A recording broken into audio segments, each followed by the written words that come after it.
ఈ పాస్టర్లు ఎవరైతే ఉన్నారో వీళ్ళు ముందు డబ్బులు ఇస్తున్నారు.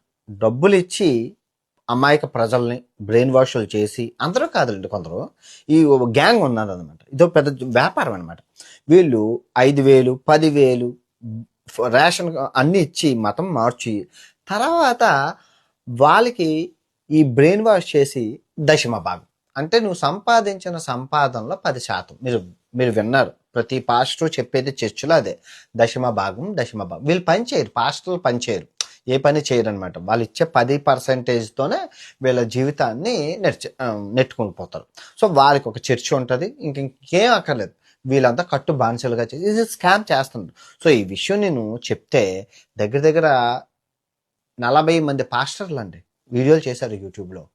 ఎంత దరిద్రులు అంటే వీళ్ళు దేవుడు, ఇప్పుడు వీళ్ళు పాస్టర్లు అయింది దేనికి? బైబిల్లో వాక్యం చెప్పడానికి తప్ప ఇంకో మాట మాట్లాడకూడదు. వీళ్ళేంటి ఆవేశంతో రెక్కలు తిట్టుకొని రక్తంతో ఏంటి వీళ్ళు పాస్టర్లా లేదంటే ఉన్మాదుల్లాగా ఉన్నారు, మతోన్మాదుల్లాగా ఉన్నారు. దేవుడి వాక్యాలు పలకకుండా పిచ్చి పిచ్చిగా నా మీద నీ ఏదో డబ్బు కోసం అన్నప్పుడు, డబ్బు కోసం అలా నాయన డబ్బు కోసమే కావాలంటే ఒక బెట్టింగ్ యాప్ చేస్తే కోటి, నాకున్న ఫాలోయింగ్కి ₹1,00,00,000 కరెక్ట్గా ప్రజెంట్ మార్కెట్ విలువ.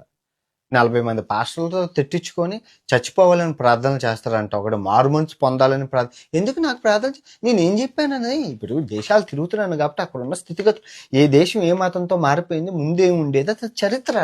నేను చెప్పినా ఎవరు చెప్పినా అక్కడికి వెళ్ళి మీరు అడిగినా అదే తెలుస్తుంది. నేను తిరుగుతున్నాను, మీరు నూతిలో కప్పల్లా ఉంటారు, మీకు తెలియదు. నేను తిరుగుతున్నాను కాబట్టి అన్ని దేశాలు ఏ నాగరికతలు ఏ మతం వల్ల నాశనం అయిపోయింది చెప్పాను. అది సైన్స్.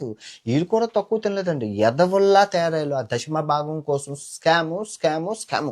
మీరు చూసుకుంటే రతన్ టాటా గారు నరకంకి వెళ్తారని చెప్పి వీరు చెప్తున్నారు, వీరు పాస్టర్.